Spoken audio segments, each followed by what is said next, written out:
computer. And now something, but only with the ID it opened, something opened, but it didn't ask for password. Yes, yes, so somehow something came. Okay, yes, they came. Okay, thank you. Hello, sisters. Somehow it was deleted, but I just arrange.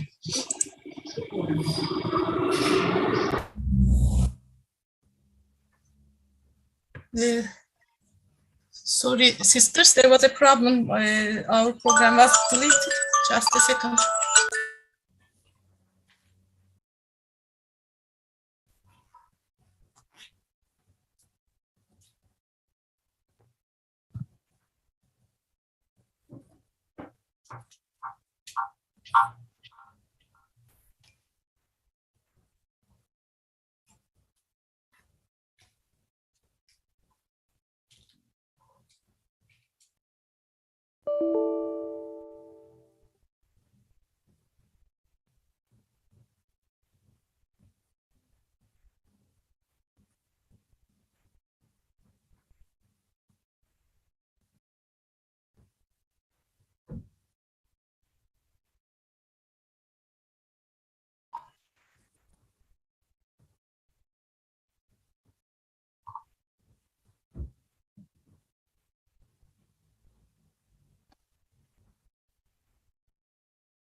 Everything feels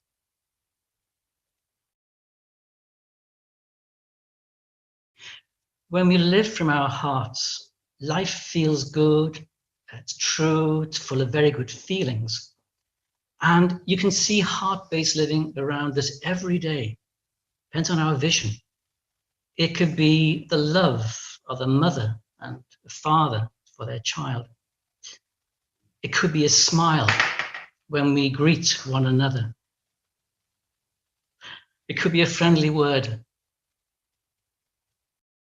It could be friends who love and care for each other, not only through the good times, but some of the more challenging times. And the speciality of the Brahmin family is to see only the goodness in everyone. We look for the spark. We look for the diamond, as Baba mentioned today. So first, may I invite you with a question. Can you think of someone who lives, who has lived their lives from their heart? Just visualize that now in your own mind. I have someone in mind now.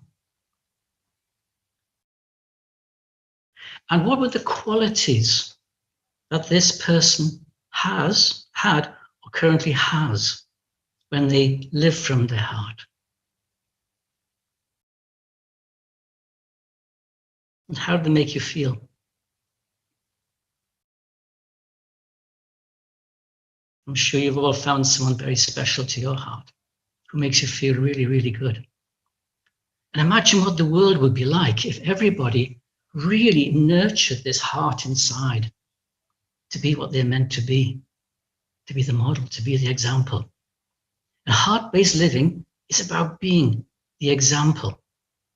And my interest in this has been with me now for well over 20 years, 30 years, 40 years, 50 years in education now. And I witness it by the countless acts of kindness that we are seeing at the moment during these very challenging times. I feel this surge in this beautiful, heartfelt art that uplifts the well-being of us all. And it's something that you know, and we all know, the Brahmins do so well for souls who are around us. But let's go into a wee bit of science first. And some recent peer-reviewed research is making the old way of how we learn and live our lives open to question. What have they discovered?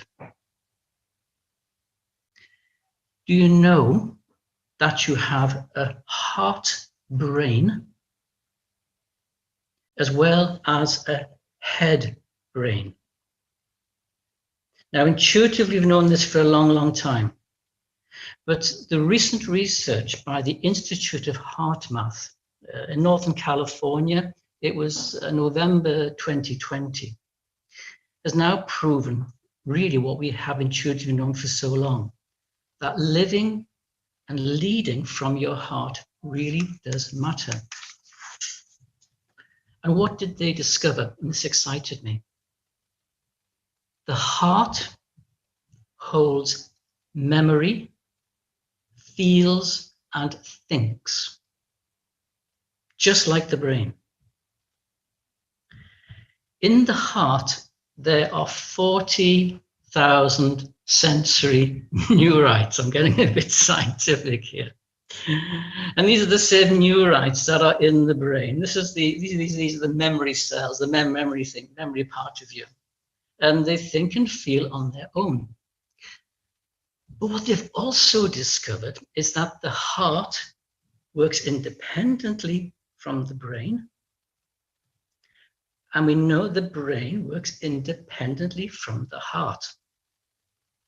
But the good news is that they both work in coherence with one another. They work together.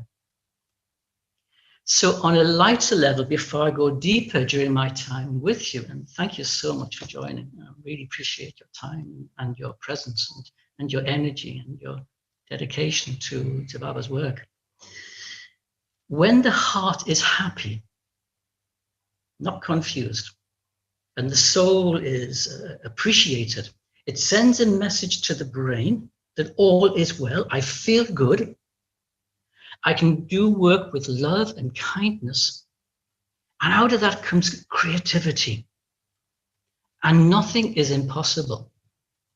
When you speak to the heart and uplift it first, nurture it, anything is possible. However, when the heart is unhappy or confused, it also sends a message up to the brain, meaning all is not well. And we become confused in what we're trying to do, maybe through with anxiety and doubt and fear. And there's a lot of doubt and fear in this current world of ours as we're coming towards the end of our Kalpa, before we continue our eternal journey once again in this beautiful golden age which is behind me. And when we feel frustrated, nothing feels possible. And here it's like a gateway to inspire heart-based living, to address the heart, to speak to the heart, and it helps the head.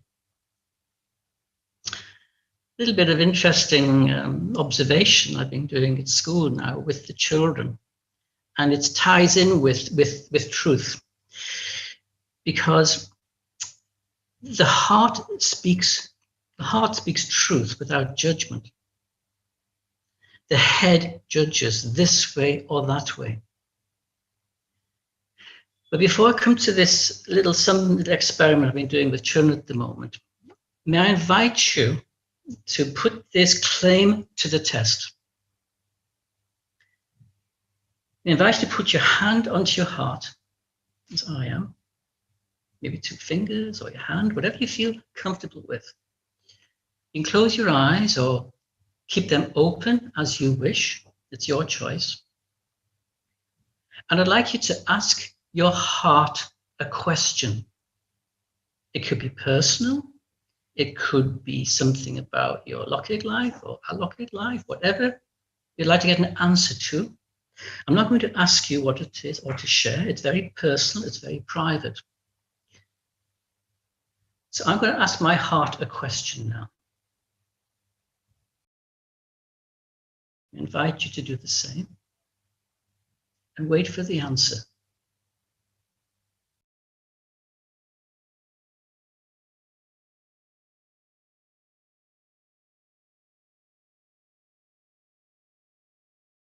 Thank you. It is highly probable that the answer came very quickly. This intuitive heart of yours gave you the answer to your question because the heart can only speak truth. There's not judgment in the heart. The judgment is in the head, this way or that way. But the heart gives a true, honest perception of a way forward. And another good reason why heart-based living is so important, because we're all seeking truth, in Greek, aletheia. Sometimes we have a thought. This is about doing with the children. You have a thought. And as you speak with someone, the words confirm the truth of the thought or not. How do you know is somebody speaking the truth or having an honest perception? What you're going to say is first transmitted from the eyes at the speed of light, followed by the voice at the speed of sound, which is slower. If the wavelength, if the frequency from the eye is this, and the frequency from the voice is this, it's truth. If the frequency of the eye is this, and the frequency of the voice is different, there's a reason. We don't say it's wrong. There's a reason why that's happening, why you're holding back. But the heart knows its truth.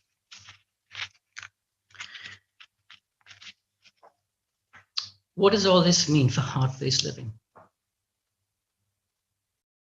Your presence really matters to all who you meet and your view on life in general.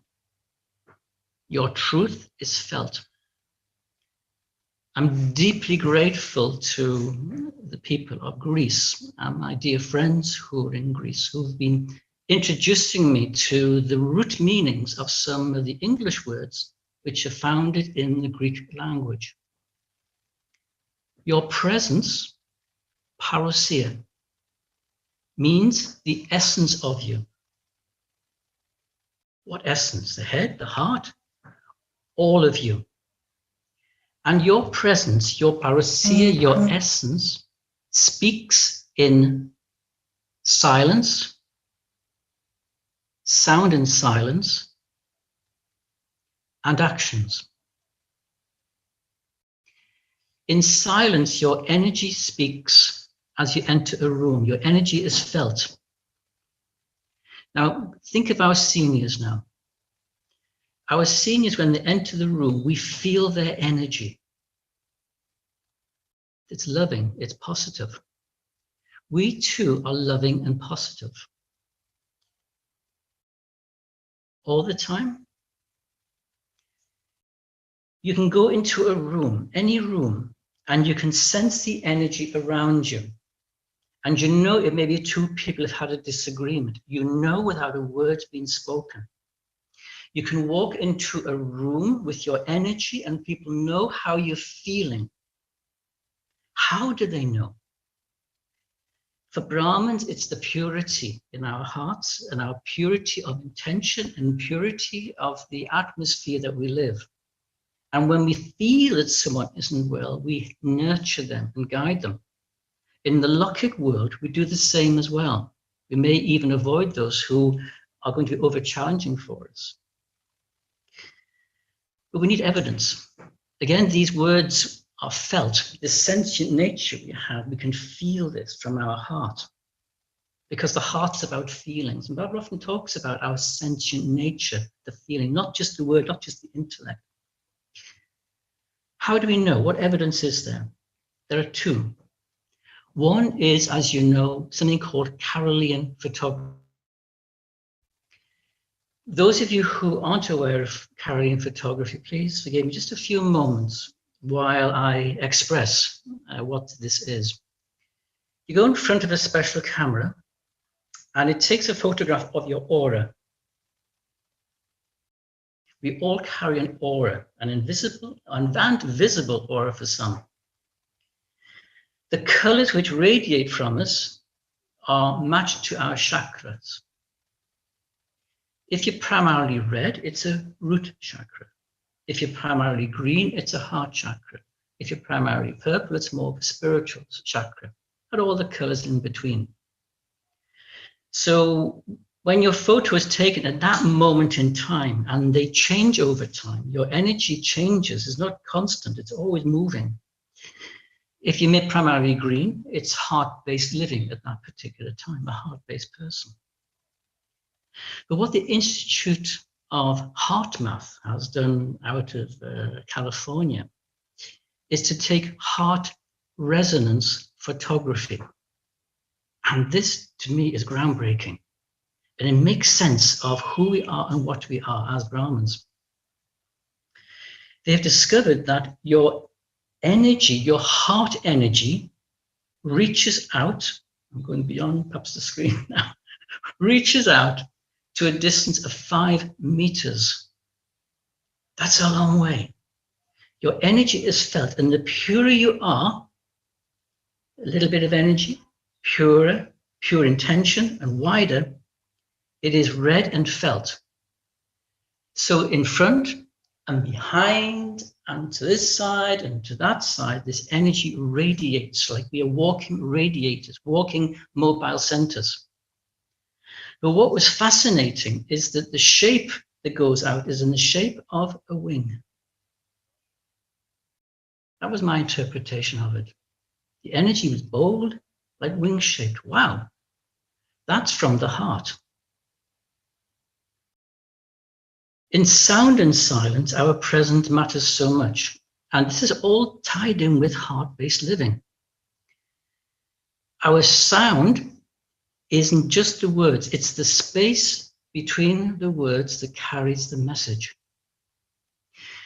When we speak to our heart, we speak with kindness, compassion. It's tone of upliftment. The voice has melody. And sometimes our head, we tend to give like facts, dunk, dunk, dunk, dunk, dunk. And the brain can only take so much at once, but the heart's different, it feels it. It's the same as music. Music, there are singular notes for music. Each note is beautiful. But when played together, there's a harmony. And it's the space between the notes that creates the harmony. It's the space between the words that creates the harmony. It's the heart speaking silently through the space between words, the space between notes. And we all know that our voice is the first musical instrument. Have you thought about that? We all love to listen to music, to meditation, the beautiful music that was being played before we all joined this gathering, this special gathering. So your voice is music to others. So what's more important, head language or heart language? You can feel my head starting to work now, can't you? Head or heart? We need both.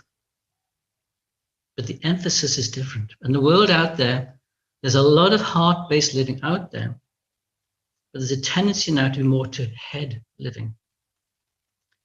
Let's go a bit further. Our presence, our parousia speaks in silence, sound in silence, and in actions. And in actions, we just walk the talk. And another beautiful word from the Greeks is atmosphere. We all talk about entering a space with atmosphere. You go into Baba's room, there's an atmosphere. You go into a center, there's a special atmosphere that grabs us so we can feel it. Atmosphere, atmos is your spirit, and sphere, the energy you carry with you. We create the atmosphere. And it's felt by others. Many beautiful things to share with heart-based living. And it's not new. It's not new. It's just reminding ourselves of this tremendous beauty. So let's go a little bit deeper now to the intuitive heart. The intuitive heart is soul's language, because intuition is the soul's language. It's your inner way of knowing. You can't seek it. If you try to grab it and hold it like this, if you seek it, it tends to come back as instinct. It just comes to you from a space of truth. It comes from your heart. And when you hear it, this intuition, this voice from the heart, this silent message of truth, you can either act on it, ignore it, or store it till later. Look at myself. Sometimes I act on it, sometimes I store it, and sometimes I store it till later. When we act on it, it's the heart speaking truth. Do it straight away. If you ignore it, it's the head bringing in its judgment. Not for me now. And if you store till later, which many of us do, it allows patience to come in to enact that at the right time, particularly if you're working with a colleague or a fellow soul. Because everybody's on their own journey. And I've discovered in my 50 plus years in education now, to enter space with tact, everybody's got their own story. Everybody's got their own energy. And sometimes when we go in heavy-handed, they don't want to hear. If you go in gently and nurture at the right time, it brings betterment to everyone. And there are two components which help here with heart-based living. No one's perfect. The understanding of the other and ourselves. We all want to be perfect. Brahma Baba achieved that. Shiv Baba wants that from us. So we learn to forgive and to forget. Two of my favorite words when I'm dealing with, working with beautiful children, ages 2 to 17 in school, and of course adults. And forgiving is to give. It is forgiving to yourself and the other. Forgiving to and to free others. Forgetting is to receive, for receiving. So when we forget, we receive something new and enable others to move on.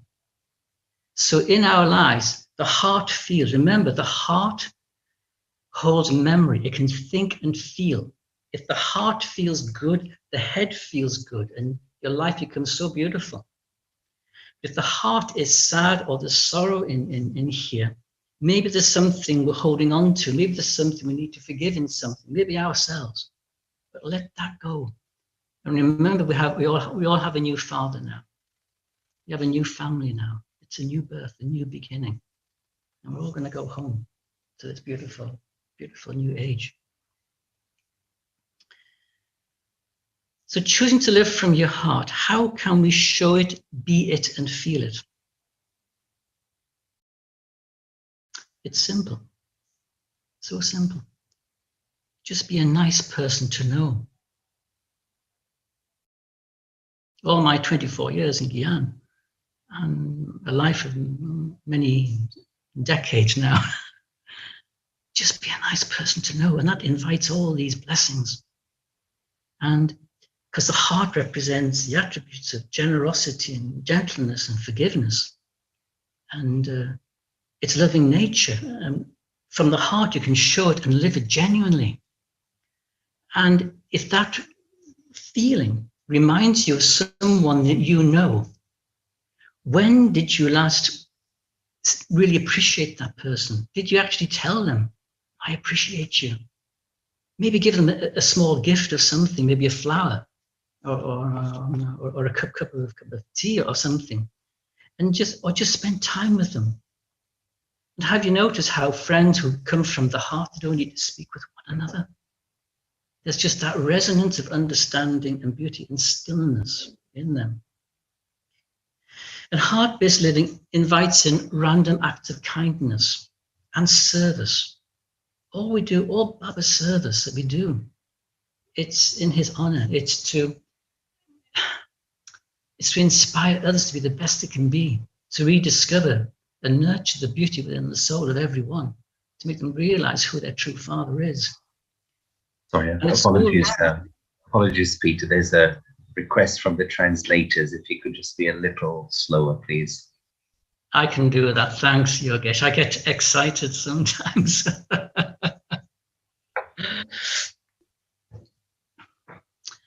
So for the last one there, when was the last time that you really appreciated someone who's close to you? Let them know. Give them a flower. Sit with them. Enjoy their fragrance. And of course, Baba's service that we do in his honor as his children, to help uplift all those around us, again, just by our presence. At school recently, we had a special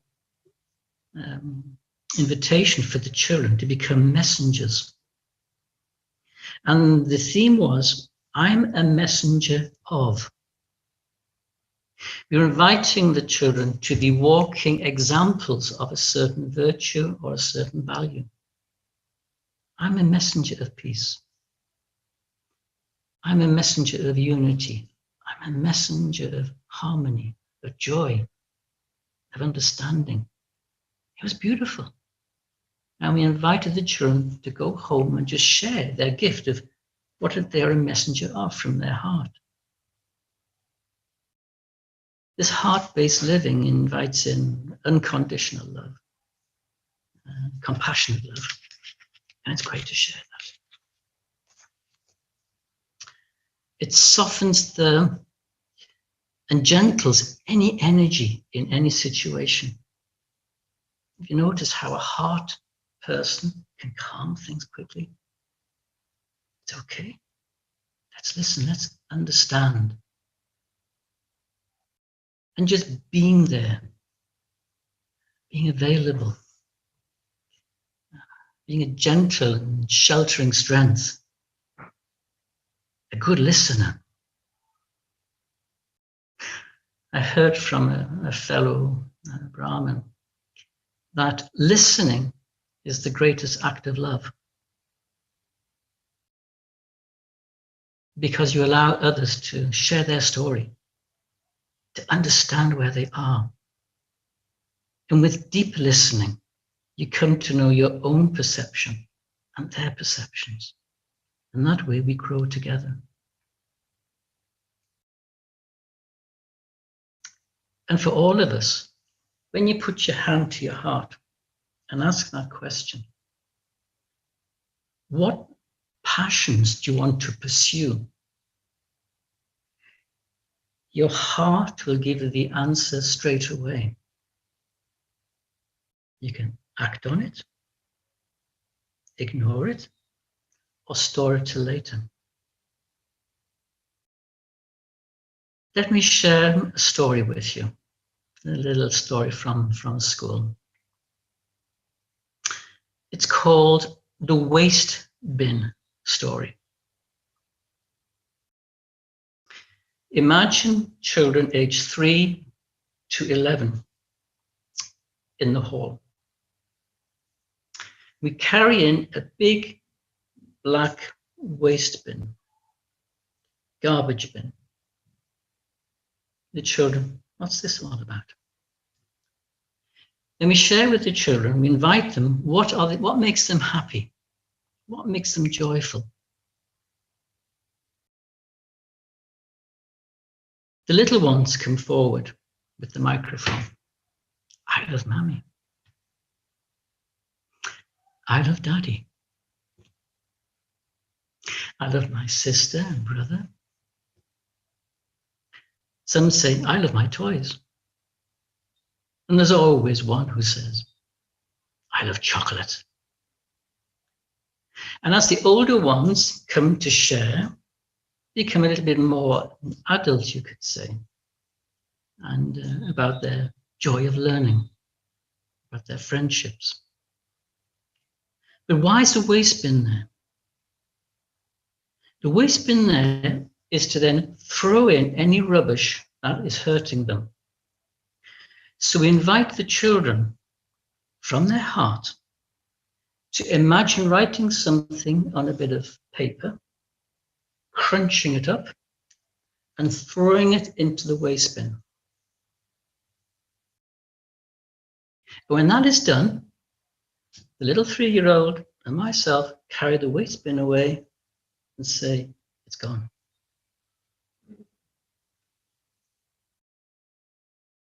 Every year we do this, the same response comes. You probably guessed it. The little ones from age 3 to 5 don't throw anything in the bin. They're happy. They have their innocence. And as they get a little bit older, some more rubbish is thrown in, things which have hurt people, hurt their hearts, this heart that holds memory, that can think and feel for itself. And who throws most away? It's the adults. What is it that's made beautiful, young, innocent children take in so much sorrow and hurt? What's the trigger that makes a child who's innocent at the age of 5 start to lose something of their aura, something of their beauty? And we think we might have found an answer. It's when a child is told they aren't good enough.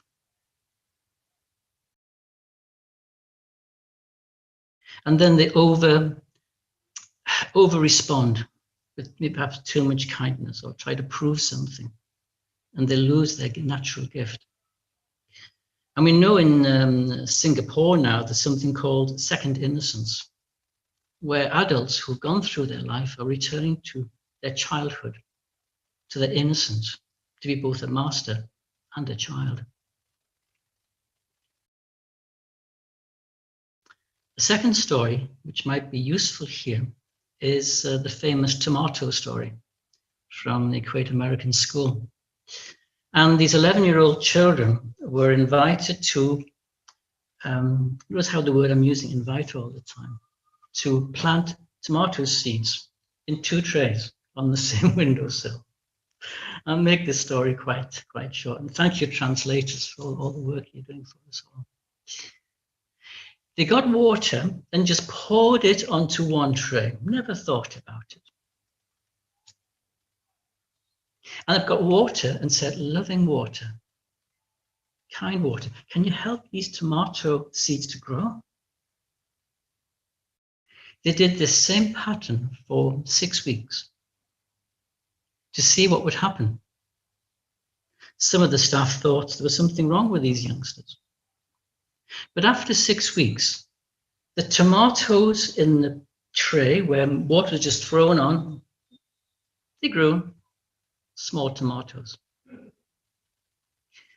The tray where there's so much love and tenderness and care, big tomatoes.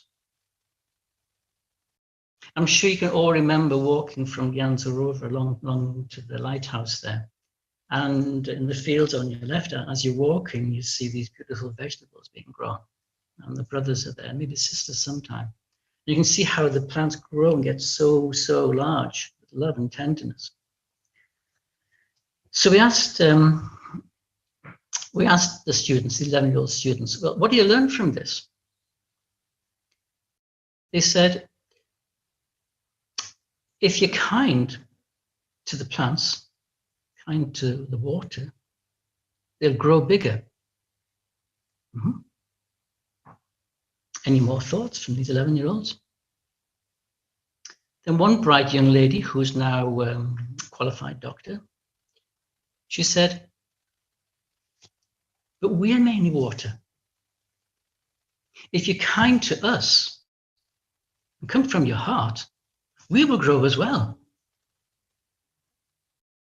And then she said, but the earth is mainly water too. If you're kind to the earth, that will grow too. And this brings a conclusion in one sense. If you share from your head all the time, you feed the head with information, yes, no, maybe. Yet if you direct to the heart, your power, remember your parousia, your presence, your energy, if you feed the heart with goodness, it'll remember that with feeling. It'll think for itself. It'll feed the brain with opportunity and creativity. There was a point yesterday in Baba's Murli. I better read it so it's right. The Supreme Soul is the one who wins the hearts of human beings. Wow. Human beings, not human doings. I'll come to that a little bit later.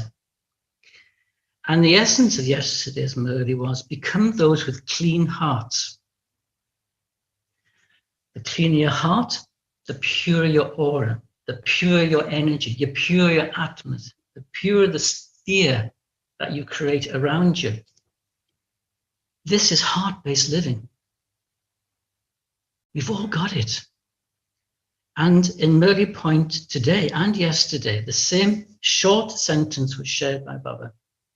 The heart is in the soul. It's so close. It's there. Not just the physical heart, but the spiritual heart. Maybe there's a connection between the two there. So what's the bigger picture of heart-based living?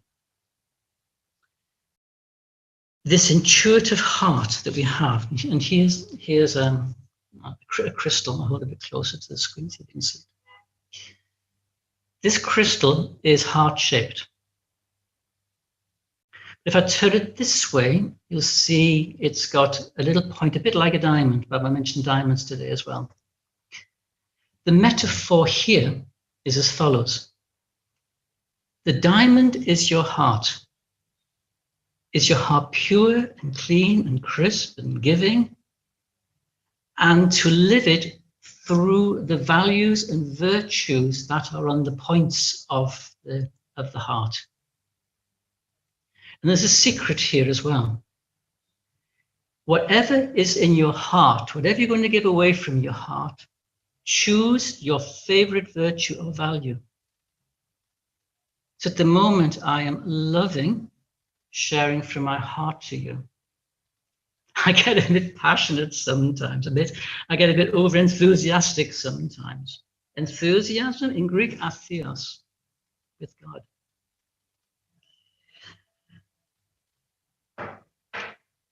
It puts a smile on your face with smiling eyes. And we do that so well as a family. And say thank you with gratitude and appreciation, again, to all of you who are joining us this evening or this afternoon or this morning, wherever you are in the world, because your face is the messenger. And if your heart feels good, your face will look good too. And if your head's heavy, there'll be like a dullness on the face. It won't shine quite as brightly. And we're on this stage of life. And Baba says we're all actors on the stage. And there's often a quotation, and they say that Shakespeare says life is a stage, and we are actors upon it. But the first quote came from the ancient Greeks again, from Democritus. And he said, the world is a theatrical stage, and life is a rite of passage through it. How do we choose? Yogesh, just a quick question. I haven't got a clock in front of me. How much time do we have? Oh, we have another 3 hours with you, Peter.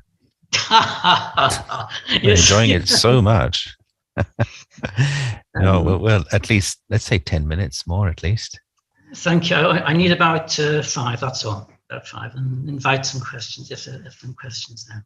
Okay. I hope I'm speaking more slowly now for our wonderful translators. There's just one comment. It's they feel some words you swallow, and so they miss the whole sentence in now and then.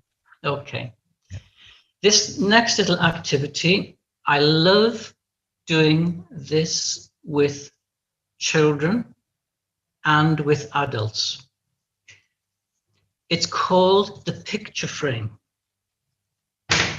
Here it is.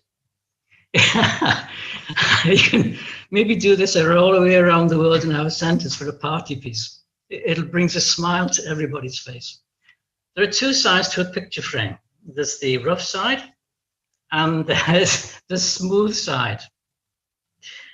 And this picture frame activity, I learned on my Living Values travels in Greece from the island of Zakynthos, who a very creative teacher, Anna Maria. And she said, when did you last tell somebody what they wanted to hear? And the response was amazing. So let me take this a bit closer now to you. I think I'm almost filling the screen. Do you want it this way? Do you want it that way? I don't know. So let me, with you now, just say something that you might like to hear. It's almost akin to a meditation. Wow. Wow, you're amazing. You're so beautiful. Your eyes shine like diamonds, like Baba's diamonds, and there's such a beautiful smile on your face. And you do so much for God, so much from love from your heart to help others around you. The world is a better place because of you. And you truly are a beautiful person to know. You carry your presence so well. And we love you. We love you more than you can ever imagine. Not because you're just Baba's child, but because you are just simply amazing. Thank you for being you. Thank you so much. Bless you. Shanti.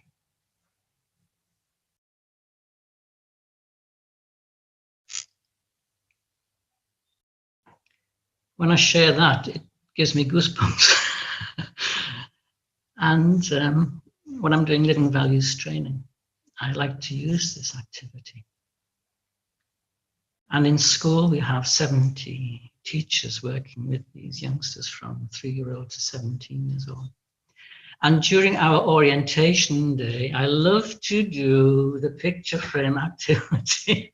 They all start laughing and giggling, because they're so close to one another. It's a family school, it's a heart-based school, and they love and learn together, live and learn together. But they rarely tell you, the person, what they really want to hear. They just give them cups of coffee and have conversations. So this program we had, I gave them all a sticky note, like this, a little sticky note. And after they enjoyed having in little groups, sharing the picture frame, and they all laughed together. How did you feel? What did you feel after that? And I said, I invited them, notice the word always invite, never tell. I invited them to put the sticky note on the wall, just stick them on the wall behind you, any shape. And we went off for a cup of tea, which we needed a little bit of refreshment. And when I came back, someone put all of the sticky notes into a heart shape. That touched me so much. And everybody just looked and nodded, because we're a heart-based school. Yeah, you need the head. I know that. We need the knowledge and skill to get in there. And in all walks of life, we need the knowledge and skill and expertise. But we need that balance. Sometimes more head, yes, the law. Sometimes more heart. At the moment, at the beginning, I was suggesting too much head at the moment. Let's bring back the heart. Our family are the ones to do that. When was the last time you told your colleague they were special? When was the last time you said, you're a butterfly now, not a caterpillar? You've born into Brahman life, you were a caterpillar, you changed to a pupa, quickly into a beautiful butterfly with beautiful wings. The aura that reaches out with resonance, heart resonance photography in the shape of a wing, in the shape of, to me, in the shape of an angel wing. Your energy, which is felt by others around you who want to come to you for comfort and reassurance. That makes the difference. That makes the golden age that we all are yearning to return to. But only when we've completed our destiny, only when we've completed what we're here to do with his help. And he's looking at me now. I've got Rama Baba's picture here and Shiv Baba saying, go for it, Peter, I'm with you. But he's with all of us. That's the secret. He's always there. And this feeling creates a luminosity in your skin. I'm going to use some Greek words here, so I hope the Greek family will forgive me when I return to Greece, that I get the pronunciation wrong. I got parousia and I've done atmos and sphera. Your luminosity, Anastasia, I can't read that in Greek. Lampsi is lamp. Lampsi means glow. When you glow, the heart is full and it shows on your skin. Wow. Wow. And it sends a silent message of love to your heart, to the other heart. This is my passion. This is why I'm still traveling a lot. This is why I love our family. Because wherever you go, there's a warm, warm welcome. It's beautiful. And this radiance, we carry this internal positive energy. It creates this transformation. Again, it's the caterpillar to the butterfly. I've seen so many beautiful, beautiful people who've been sad, transformed when they know who they are.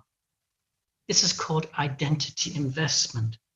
And I know bless the refugee souls in the camps in Greece. I know there are people working in there, working on identity investment. Yes, they bring their keys to go home. Yes, they bring their mobile phones to keep in touch with those at home. But who are they? Wow, I'm a soul. I have these qualities that I've forgotten. Stewardship and tenderness for the self realizes hope in the self. And Baba mentioned an amazing word today. I was smiling with Murray this morning. He said one word that's so prevalent in the Arab world, Aladdin. Aladdin and his lamp. And one of the wishes in one of the ancient stories in the Gulf region here is why teachers were born. We are all teachers. Teachers were born to bring back the golden age that had been forgotten. It's an ancient story from Yemen, from Saudi Arabia and Oman. It's the traditional story. What is this golden age that we've forgotten? We know. And our heart can bring it back. Oh yes, Aladdin, Allah, Din. Allah, our father, Din, first. Aladdin, our first father, with all these three wishes. So let me wrap this up now. The intuitive heart that we all have, this beautiful heart, or it can be the diamond. Wherever you want the heart or the diamond's in the heart, in the soul, whatever you choose. This heart brain holds memory, thinks and feels on its own. Speak with nurturing, with love, with the right tonality and inflection, the spirit lifts. Speak to the head, it can't push down. We need balance. And heart, brain, intuitive heart brings together like-minded people. That's why we all love the Brahman family. We are thinking goodness. We are learning to let go. We are learning to forgive. We are learning to grow. We are learning to revitalize the soul. That's what the BK family does.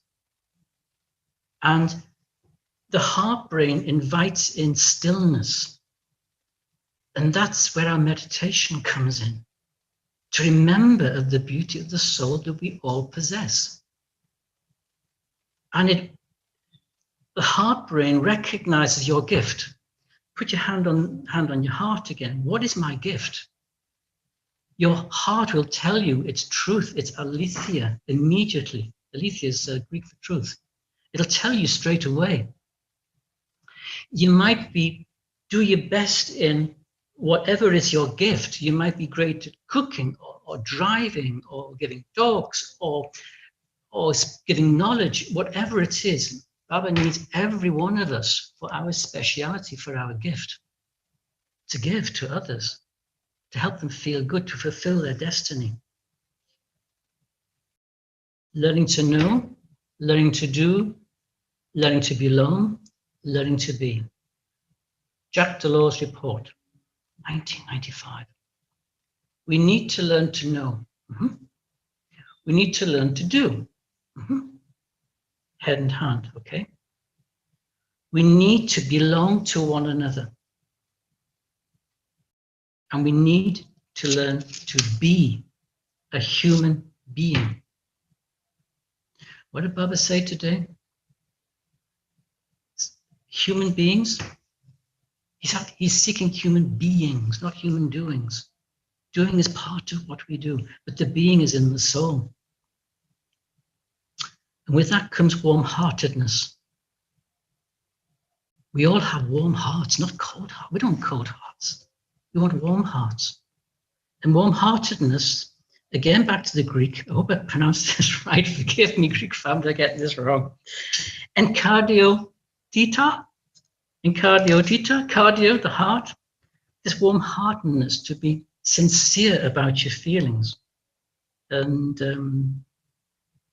Epictetus, the ancient philosopher, said the most precious qualities in the world are warm-heartedness. So 3 last things in 60 seconds. The intuitive heart in all of us. And thank you, HeartMath, for this research. Thank you so much for the family for awakening me and for keeping me going.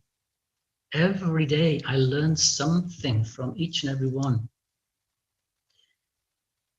The intuitive heart never, Baba said, the heart is in the soul. The intuitive heart never grows old. It's eternal. It's infinite. And the Greek word, apiro. I love that word. Apiro. Infinite. Infinite possibilities, unlimited possibilities, bringing the joy of living to us. It puts a smile on your face. But most of all, for each and every one of us, it invites you to be a leader of yourself, a leader of your own choosing, and to have the life in your heart that we all seek and deserve. So thank you, Yogesh. Thank you, everyone. And I'll just say, everyone is a beautiful energy, and you must take care of it. Follow your heart. It's your truth. It's your truth. Well, Peter, all I can say is Feristo para parapoli to you. And that's the Greek for thank you very, very much. We've had lots of very rich and appreciative comments, as I think you can see. And it's clear that you are living the living values. And whatever you've said is really coming from your being. Usually we have some time for questions. I know the hour is almost up, but maybe just one quick question. You did mention at some point, in addition to the heart and the body, you mentioned the spiritual heart as well. Can you just say a few words? What do you understand by the spiritual heart when Baba says the heart is in the soul? The spiritual heart is who we are. It's as simple as that, Yogesh. We are beautiful souls. We have the purest of qualities and virtues and values and powers within us. This is the spiritual heart. This brings us closer to the heart throne of God. We're all on his lap. From time to time, we really touch his heart and we learn and grow from that. So in simple terms, for me, Yogesh, the spiritual heart is the beautiful qualities, the character, the attributes we hold deep in our heart. This the real me, not the role, not the pizza, not this flesh and blood. It's the real me, the true me, the Aletheia. Mm-hmm. Beautiful. I know many of the words in English do have roots in the Greek language, and you've highlighted some of those tonight. I just feel like inviting Drusilla, who's in Athens, to say something. Drusilla! Hello, Peter. Yes. Hi, Drusilla! Lovely to see you. I'm coming over Christmas, New Year. You did beautifully with the Greek words, I must say. Sometimes the accent was in the wrong place, but we all got it. Yes. I'm learning. There's so much essence of these Greek words. I'm very proud of the Greek language, I have to say, because they're full of knowledge. They give the essence. Very much. I need to learn. Yes. Thank you. This was beautiful. What I wanted to say is that years back, in the late 90s or early 2000, we had the science symposium, and there were two Latvian scientists. One was a cardiologist, and they came and they were explaining to us, and I remember in the strong Latvian accent, the heart is a brain. They were saying, really? Yes. Wow. Since then, I have heard this, that the heart is a brain. They had done this. Lovely. Yes. And I have begun to, to understand this, that what you say, that the heart has memory on its own. It's like a brain. It receives and sends without going through the transmitters. And it connects with the soul, of course, because it gets a message from the soul, but not via the transmitters. Goes directly. That's a connection, you see? And anyway, I've been churning on that, and I loved it because I heard this way back. I don't think I paid too much attention at the time. And they had done experiments about that. I forget the names. One was Andrei somebody, and I don't remember. But yes, it is so true. And now I'm glad that it's been confirmed. The connection of the soul with the heart directly without going through the brain. Thank you, Sashua, for sharing that. I'm so grateful for that. Thank you. Lovely to see you, and I hope when you come back to get together. I would like that very, very much. Yes, you have a lovely, lovely energy around you in that lovely house of yours. Wonderful, wonderful. And the Greek family is beautiful. Thank you, Yogesh, for all of this. It's really wonderful every Wednesday to have all these special brothers and sisters sharing. Yeah, it's amazing, Baba's family around the world. And, you know, as I say, if the creation is so beautiful, the creator must be magnificent. So Exactly. when we see the wonder of the jewels around the world, we look at the maker and we say, wow, how amazing. I know. Absolutely. Yeah. So, Peter, I think you've inspired all of us to come and join the school that you're running. So if we can enroll for the next semester, I hope there's enough space for 130 of us. It's interesting, Yogesh. The school isn't a Peter school. It's a we school. It's a family school. So we're all equal there. That's what makes the magic.